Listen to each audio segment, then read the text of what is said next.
السلام علیکم جناب، کیسے مزاج ہیں؟ آج سوموار کا دن ہے اور سوموار کے روز ہم چائے کے کپ پر تاریخ کے اوراق میں سے کچھ نہ کچھ ڈسکس کیا کرتے ہیں۔ آئیے دیکھتے ہیں آج کا موضوع کیا ہے۔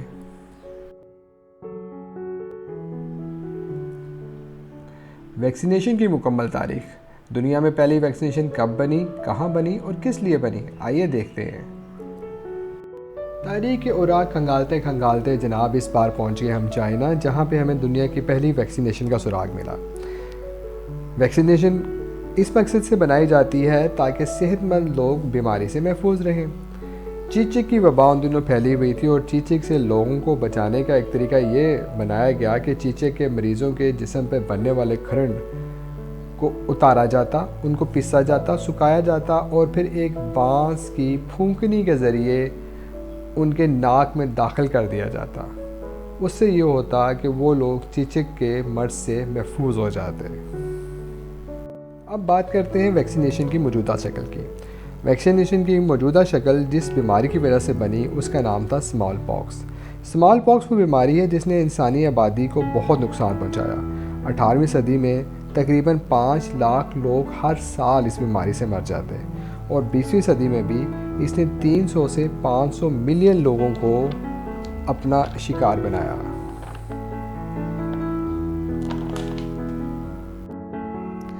سترہ سو 18 میں لیڈی میری واپس انگلستان آئی۔ لیڈی میری کے ہسبینڈ عثمان امپائر یعنی سلطنت عثمانیہ میں ملکہ برطانیہ کی طرف سے سفیر مقرر تھے۔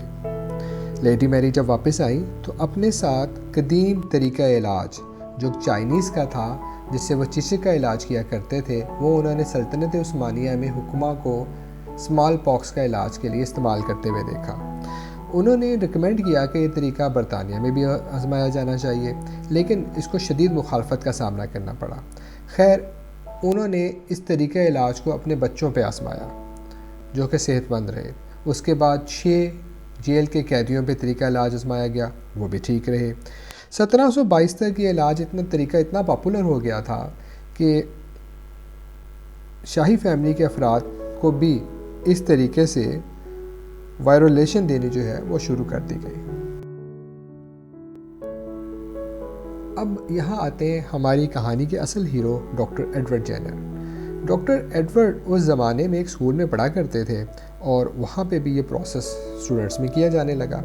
تو وہاں پہ ایک خاتون ایسی تھی جو کہ ملک میڈ تھیں، یعنی دودھ دھوتی تھی گایوں کا، اور انہوں نے یہ طریقہ علاج لینے سے انکار کر دیا۔ تو ایڈورڈ نے پوچھا کہ آپ یہ ایسا کیوں کر رہی ہیں؟ تو انہوں نے کہا کہ ہم لوگوں کو یہ بیماری نہیں ہوتی۔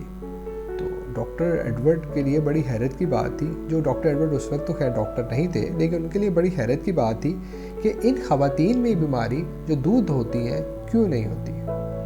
خیر، ہمارے ڈاکٹر صاحب نے اپنی تعلیم مکمل کی اور پھر وہ ایک کنٹری سائڈ پہ چلے گئے جہاں انہوں نے اپنی ڈاکٹری کی پریکٹس سٹارٹ کی، اور وہاں جا کے ان پہ ایک حیرت انگیز انکشاف یہ ہوا کہ وہ تمام خواتین جو دودھ دھوتی ہیں وہ سرخ و سفید رنگت کی مالک تھی۔ خوبصورتی ان میں عام خواتین کی نسبت زیادہ تھی۔ اس کی بہت بڑی وجہ یہ تھی کہ ان کے چہرے پر اسمال پاکس کے داغ نہیں تھے۔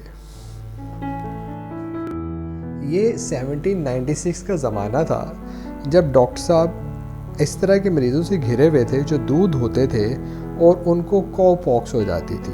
کاؤ پاکس ایک نسبتاً تھوڑی شدت کی بیماری ہے جو انسانوں سے انسانوں میں منتقل کم ہی ہوتی ہے، لیکن یہ گایوں سے انسانوں کو منتقل ہوتی تھی۔ تھوڑی دیر کے لیے ان کے ہاتھوں پر اور کبھی کبھار بازوؤں پہ بھی کچھ دانے بنتے اور آٹومیٹکلی ٹھیک ہو جاتے۔ ڈاکٹر صاحب نے یہ دیکھا کہ ہر وہ شخص جس کو کاؤ پاکس ہوئی تھی وہ اسمال پاکس سے محفوظ رہا۔ یہاں پہ ڈاکٹر صاحب نے ایک خطرناک فیصلہ کیا۔ ڈاکٹر ایڈورڈ نے یہ فیصلہ کیا کہ گائے سے کاؤ پاکس کے جراثیم انسانوں میں منتقل کیے جائیں اور پھر دیکھا جائے کہ کیا ان پر اسمال پاکس اثر کرتی ہے یا نہیں کرتی۔ گائے سے جراثیم لے لیے گئے اور پھر اس کو ڈاکٹر صاحب کے مالی کے 8 سالہ بیٹے کو لگا دیا گیا۔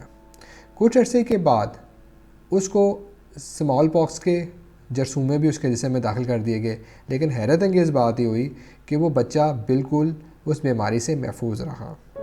اس کے بعد کچھ 27 سے 28 لوگوں پہ یہ تجربہ کیا گیا جن میں ڈاکٹر صاحب کا اپنا چھوٹا بچہ بھی شامل تھا۔ ہمارے ہیرو نے اپنے گھر کے پائیں باغ میں ایک ہٹ بنا لی اور وہاں پہ اس نے لوگوں کو فری ویکسینیشن لگانی شروع کر دی. لوگ آتے تھے اور ویکسینیشن لگوا لیتے تھے. جو لوگ افورڈنگ نہیں تھے اسپیشلی ان لوگوں کو وہاں پہ ویکسینیشن فری مل جاتی. ہمارے اس ہیرو کے کام کی مخالفت بھی ہوتی رہی اور کچھ لوگ اس کو سراہتے بھی رہے. یہاں پہ یہ بتانا بھی بڑی مزے کی بات ہوگی کہ بیسیکلی ویکسینیشن کا لفظ جو ہے وہ لیٹن ورڈ ویکا سے نکلا اور ویکا کا لفظ مطلب کاؤ یعنی گائے کا ہوتا ہے. خیر اس ساری اسنا میں ڈاکٹر صاحب جو تھے ہمارے وہ بہت مشہور ہو گئے. گو کہ اس وقت برطانیہ اور فرانس حالت جنگ میں تھے، لیکن ڈاکٹر صاحب کی خدمات سے متاثر ہو کر نپولین نے ڈاکٹر صاحب کو میڈل دیا.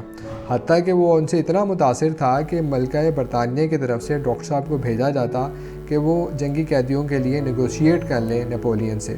اور نپولین کی فوج کے بہت سارے سپاہیوں کو بھی ویکسینیشن لگائی گئی جن سے ان کی جانیں بچ گئیں. لیکن ان سب چیزوں میں ایک بری چیز یہ ہوئی کہ ڈاکٹر صاحب کی اپنی جیبیں خالی ہو گئیں. وہ ویکسین بناتے رہے اور لوگوں کو لگاتے رہے جبکہ ان کی اپنی پرائیویٹ پریکٹس جو تھی وہ بالکل ختم ہو گئی. یہاں پر 1802 میں ملکہ برطانیہ کی طرف سے پارلیمنٹ نے قانون پاس کیا اور ڈاکٹر صاحب کو کوئی 10,000 پاؤنڈ دیے گئے. پھر 5 سال بعد دوبارہ 20,000 پاؤنڈ ان کو دیے گئے. پھر وہ خیر شاہی طبیب بھی مقرر ہوئے 1821 میں اور پھر آخر کار ان کا انتقال ہو گیا. لیکن ویکسینیشن کی کہانی یہاں ختم نہیں ہوئی. اسمال پاکس کی ویکسینیشن کی کہانی ابھی چل رہی ہے. بہت جلد یہ ویکسینیشن جو ہے دنیا کے کونے کونے تک پھیل گئی. 1803 میں اسپین کے کچھ باشندے اس ویکسینیشن کو چائنا اور فلپائن تک لے گئے.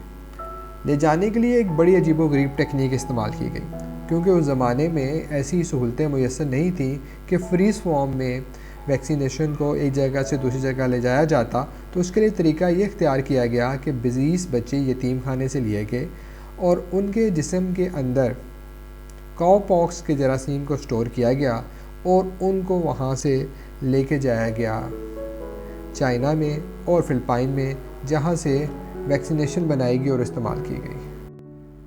ویکسینیشن کے خلاف جنگ میں 1958 میں ایک اہم موڑ تب آیا جب ایک سوویت پارلیمنٹیرین نے WHO سے درخواست کی کہ ایک مہم شروع کی جائے اور پوری دنیا میں تمام انسانوں کو اسمال پاکس سے بچاؤ کی ویکسینیشن لگنی چاہیے. اس وقت سوویت یونین نے اور امریکہ نے بہت ہیوی فنڈز ڈونیٹ کیے اس مہم کے لیے اور بالآخر 1979 میں انسان نے اپنی یہ جنگ اسمال پاکس کے خلاف جیت لی اور 1980 میں دنیا کو اسمال پاکس سے پاک ڈکلیئر کر دیا گیا. لیجیے جناب چائے کا آخری گھونٹ بھی ختم ہوا. انشاءاللہ تعالیٰ کل چائے کے کپ کے ساتھ کہانی سننے کا دن ہے تو چائے کے کپ پر کہانی کے ساتھ ملتے ہیں. لیکن اگر آپ یہ چینل سبسکرائب نہیں کر چکے اور آپ نے گھنٹی کے آئیکن کو پریس نہیں کیا تو آپ کو کبھی بھی علم نہیں ہو پائے گا کہ چائے کے کپ کے ساتھ آپ کی کہانی تیار ہے. اگر چائے کا کوئی کپ پسند آئے تو اس کو اپنے دوستوں کے ساتھ شیئر ضرور کیا کیجیے اور ہمیں بتایا کیجیے کہ چائے کے کپ میں آپ کو چینی زیادہ پسند ہے یا آج پتی کم تھی. انشاءاللہ تعالیٰ پھر ملتے ہیں. اللہ تعالیٰ جب بھی ملائیں بہترین حالت میں ملائیں. تب تک کے لیے اللہ حافظ.